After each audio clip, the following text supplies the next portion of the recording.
Mark and Sam after work. Today I've got some firearms in front of me to do a bit of an explanation video on the short I've just recently uploaded, but it's of a shoot we did a few years ago, and that was the 45-70 out at 1926 yards. I'm going to go through some of the questions and some of the stuff that might be a little bit harder for people to understand, and it's a little bit of the story of us and some of the shooting, the offhand shooting that I've done over the years. The rifle that was in question is this one here. It's a guide gun. It's a 45-70 Marlin guide gun. It's the 1895. I've put a different, modified it, put a different magazine tube on it. They normally only hold 4. This one holds 6. It's got a leather ammo holder on the back here. It's got Skinner peep sights, and it's got the M94 ladder sight on it. This one here we did a lot of shooting with. It's fun to shoot. I find it very natural to shoot. We were shooting it at 300 yards, 600 yards, put the ladder sight on and went out further and really started to discover what we could do with it. Once we went past 800 yards, trying to go to 1,000 yards, offhand, 24-inch plate like we do, we did that on video. It was a bit of content creating, but try to work out what it takes to get there. Tried the plus P rounds, started to go hand loads and using different bullets in the way of with other Barnes projectiles, that sort of largely hunting projectiles, that found that I didn't quite get the consistency that I was chasing. As these things are not known as being that accurate, but can be quite accurate with the right ammo and the right shooting abilities, I came up with this, which is very similar to just a Hornady factory round. It's got the 325 grain FTX projectile in it. As you can see, it's a little Spitzer, so it's got a little polymer Spitzer, so it's a pointy bullet. It's only 325 grains, and I loaded up reasonably hot. I found a load that was a little bit harder to shoulder, a little bit heavier, probably running around 100 feet per second faster than the Hornady round, but for all intensive purposes, very similar to a factory round. So that's what I found shot best, and I found getting to 1,000 yards. I think with this one, we've got on 1,000 yards within 4 or 5 shots. I think the closest is 3 shots, but done it quite regularly. It's not that difficult actually if you set things up right. So that's where we started with it. And that was using this ladder sight, moving to that. And we start to get into a couple of things, which I'll go through. I'll get my little list here so I can make sure I get all the bits and pieces and don't forget any of them. Yeah, the first thing I've got on the top there is lots of practice. That's what it really takes. Lots of practice is to get used to, get very familiar with it, get used to it. The right ammo meant that it was a little more consistent with a Spitzer bullet, meant that I didn't need quite as much elevation. It flew through the air a little better. Working out actually how to shoulder it, how to use it in that sort of sense, yes, it really does matter. And your ladder sight does come a lot into that. You can't do your cheek weld and things like that people want to see. They believe that if you haven't got cheek weld, you're not going to be accurate. And something I'll touch on, something like cheek weld, even body position, when it comes to prone, where your feet are, that sort of stuff. There's lots of things that our shooting weld and people who know a bit about shooting, it's more of a dogma thing. You have to do that to be accurate. That's not the truth. What the truth is, you have to be consistent to be accurate. Consistency is what it's about. And so that means if you can't have cheek weld, and that's one of the things that happens when you are using to go to your aim to your ladder sight, you can't see there. You've got to take your eye out further. So you learn, you can't have cheek weld, you learn to be able to be as consistent by having your head up, and that matters, this is coincidentally where I was shooting with to get at 1926 yards. It actually found the way I was shooting, it would have been a little better shooting a little bit further, because there was a nice place to hold the sight, and that was where I held the front foresight versus I was actually holding it right on top of my ladder sight. So that's that position there, which means you notice that this starts to go lower in your shoulder. So rather than being up there where people want to see it, nice and tight up there, that doesn't let you aim to the same place. I'm using my ladder sight and I can go here. And I would sort of touch on that a little bit further. That also moves into, people say it's a short barrel. Why would you try and do it with a short barrel? Long barrel is more efficient. Yes, a long barrel, there's a longer sight radius, so it's a little more accurate in sighting, although that's just more of a perception thing. In truth, you've already got enough sight or bore access to, or the sight radius to be able to get pretty close on that, or get very accurate. You just got to see a little better. But the long one make it a little more efficient. But you'll notice that even with this, with it all the way up, I haven't got, and this is a 2018 or 26 inch barrel, I should say. So it's a fair bit longer, but I haven't got the same angle. That's more the angle I was shooting with at 45-70, and I'd still need that amount of angle. It's not much different for the little bit of extra bullet speed I'd get. So you end up with a longer sight to be able to do that sort of stuff. So it wouldn't happen out of your normal ladder sight. And that's, I suppose, where we'll come into what we have also done, is where there are longer sights. This coincidentally is set up to shoot at 1900 yards. This is a 34 inch barrel, so a longer barrel still. This is the old Sharps, 45-70, just the same. This sets up where that, as I spoke, was just set up, would really be more comfortable a little bit further, around 2000. That there is that was set up for 1800 yards. And as you can see, nowhere near cheek well, can't get, because the rear sight, but we have to have it a lot higher to get that same angle. So, listen, horses for courses. This is accurate. I've shot this out to the 1800 yards. We did that off sticks. That's another whole conversation, but that's the Sharps. And this is set up in the Quigley fashion. It's just a modern way of talking about with this is a Pedisoli, but it is set up in a proper Sharps fashion for a nice accurate one, similar to what the Tom Selleck was using in the movie Quigley Down Under. So all that comes back to using this fella here and sighting. Yes, from the way we got on there was 1,000 yards. Then we went out to 1,500 yards, and then we found a place where I could try and stretch this sighting mechanism out to the maximum I could get it to. And that's what I'd done. In actual fact, that was 3 attempts. I think there was 1,750 yards. Okay, that didn't really quite work. I couldn't get the right hole. It was in the wrong place. We did set it up at 1,800 yards, and there's a video of that one there. I think there's videos of all these, that we once again got there, was shooting too far, and I was really struggling to find a hole point. And then we came down to, or went out to that 1926. And as you can see, it started off shooting too far, but then it did the job anyway. Got it down, so it worked. And there's a little bit more to that story as well. But that's the nature of how we got there. That was not a just go out there and do it. It did happen through a process of a lot of practice, a lot of rounds, a round that was specific for what we're talking about. And like I said, all worked out in the sight, with the sights and all those bits and pieces. Something else I want to touch on is people say, how can you see that target at that range? Surprisingly enough, like a 24 inch target, which is what we're using, in a bright white form, when the sun's behind you on it, you can actually see to a ridiculously long distance. It's quite amazing. You need clear air and that sort of stuff, but the naked eye, you can pick it up at 3 miles is how far you can see that in the bright white light. Quite different with other colors, quite different if the light isn't in that place, but that's how far you can actually see. 2 miles, quite simple when you've got a nice clear paddock and a bright white thing, very simple. And coming back down to where we were, 1900 yards, would be quite very easy to see. A little bit different with what we're talking about. When the sun's behind it, then it becomes very hard to see. You got to really concentrate. And certainly when you're looking through sights, you can't really see it. But here's a trick. When it comes to shooting and with holdover, Kentucky windage, whatever you want to call it, at long distance with a rifle like that, you don't aim at target. That's why the spotter becomes very, very important. I'm going to have to, as if you know about shooting, the wind affects things.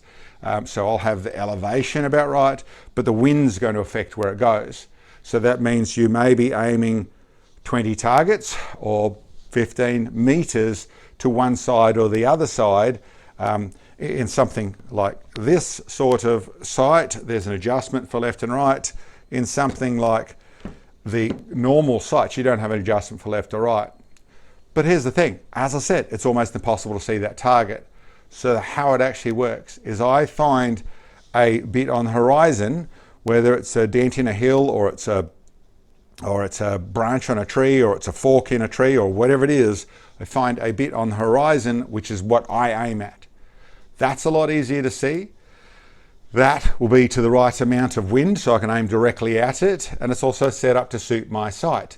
So then I can actually aim at something a little bit higher, which is the old school Kentucky windage. How high do you hold over target? So you just aim up with normal down your barrel sights and aim up to that. With a shot like this, you're aiming way too high for where your horizon is. So picking a spot on the horizon, picking something that's clearly visible, and that's how it works. I take a guess, and that's why when the first shot in that video where Sam says that's close, and it's about 50 meters behind, so why would you say that's close? Well, it's because I've guessed the right wind and roughly the right height out of where I've actually found a tree to be able to aim at. Now, given there was, like I said, even in that rough distance, there was 3 attempts to get to that place. We went out and went through and shot 25 rounds or something like that at that to try and get it done and work things out, and then figured out, okay, I need this sort of distance, I need this sort of in the horizon, so find the spot to do those things is exactly what we're doing. So that's how that played out. So that's why that was fairly close, and then trying to find that hold and repeat everything. Everything, as I said, when you're shooting like that and you're right up in that place, then finding that right hold to be consistent, find to where you're aiming to the right place to see things and then make that correction. And remember, I can't see what's happening. I'm using Sam's call to tell me what's happening, and then if it's a little bit low, okay, on that little fork in those trees, I've got to go a little bit above that fork in those trees, or is it a little bit left or a little bit right? I've got to go each way. And I've also got to deal with quite a bit of hit.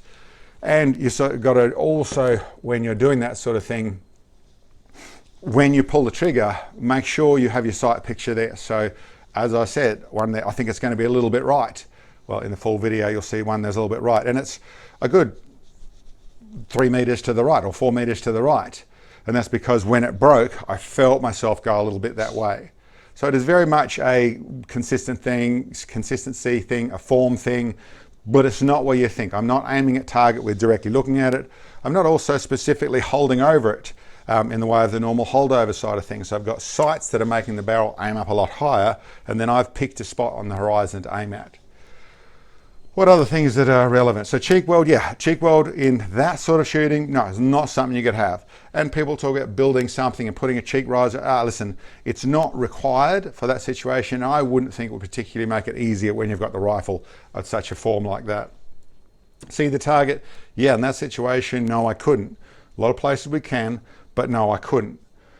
The 45-70 in the way of going that far. A lot of people are saying the likes of, you couldn't possibly get a 45-70, they can't go that far. I would say read a bit of history. I think it was 1879 where was it, Sandy Hook. The government did testing with 45-70s in the Springfield rifle, I think it was, or Springfield trapdoor rifle, which had, well, listen, similar to this. This is a military version of the Sharps carbine. I think it's a little bit longer barrel, but similar sort of thing. And they aimed out there and they shot out. They found the 45-70 round. That's a black powder round. It would have been with a 405 grain projectile in it, lead projectile. They found it effective at, I don't know if it was 1,800 yards or 1,900 yards, effective at that. But they tested it out to 3,500 yards, a little over 2 miles. I know it's a long while since I've read that, but I'm pretty sure the way they did it is they had someone who stood a little in front of the firearms. It was 1879, and it was volley fire, so it was a whole heap of people shooting, like a whole 50 men type thing shooting. And I think they had a aiming point. So they raised the aiming point up higher and higher. So then people aimed at an aiming point and the trajectory went there. This is an early form of warfare, volley fire. They had things set up to do that. I think it was in the Boer War and come out to the First World War on Lee Enfield rifles and things like that. I've shown that before on the channel. But that was about a whole battery of guns, rifles being fired to spray down on the enemy. And their target was something like 22 feet high and 44 feet wide. It wasn't that effective out there. But even back then, with black powder and lead projectiles, yeah, they shot out to 2 miles and found them effective at the distance I was just shooting. So yes, the 45-70 round can go there. I was making it easier for myself with a modern Spitzer projectile in there, still hunting ammo of today, but I was making it a little easier for myself. And of course, I wasn't aiming at a 44 by 22 foot target. I was aiming at a 2 foot by 2 foot target. And I should say, we hit the target. No, we didn't. We thought we hit the target. If you watched the whole video that went through and people looked at it, I hit the flagpole. That target was a target frame that was set up to when it was hit, it would fall down. It did that so because it's very hard to see. Sometimes, especially mirage and that type of thing, you can hit the target unless it wobbles enough or puts a big enough mark on it, you won't necessarily see. So we can carry on just it's a did not see, couldn't see where it hit. Bullet splash and things like that are not so easy to see on things where they've slowed right down. That's much more close range stuff. And yeah, even 1,000 yards with a high power rifle is close range compared to this, but hard to see. So it's a target that would fall down if it was hit. But it also had in that stand a flagpole straight up behind. And I suppose you could say that I could say that I was deliberately aiming for dead center and I got that. No, I was aiming like I've just explained. And what actually happened is about a meter above target, it hit the flagpole. Dead center, hit the flagpole, that hit the flagpole, shook the whole frame, and that's what dropped the target. So we didn't really hit the target. We got very, very close. We hit dead center, but we were above the target where we actually hit, and that's what actually happened. And like I said, there's a full video linked in the short video that goes through and explains that, and you'll see us dealing with the flies and talking about it. And Sam, the cameraman, was dealing with the flies worse than me. Both hands were occupied, but that's what actually happened. Way of holding the rifle, I've been through that. 45-70, military 1880, cheek weld, lots of practice. Yeah, listen, that's about it. That's what I can explain for it. Yes, it really happened. No, we didn't quite hit the target. We showed you exactly what happened and really felt that was probably as close as we were going to get. At some stage, we'd go back out there. Oh, I suppose that's the last thing I should say. As I said, seeing impacts at that sort of distance, very, very hard. The way we did that shoot was very, very specific. By being in the morning for us, which means we're shooting basically into the sun, which makes it a little bit harder for me to see the target. Like I said, wasn't that important. I had to hold a different position anyway. But what it does show very well is with the light behind the dust, you see the dust spikes very easy. So that's where it got into the target, where you could see those dust spikes. Those dust spikes not necessarily so visible with the sun other way around. With a low speed bullet, it slowed down to, by the way, would that bullet be lethal out there? Yes. Simple rule is if a bullet is still traveling through the air, yes, consider it lethal.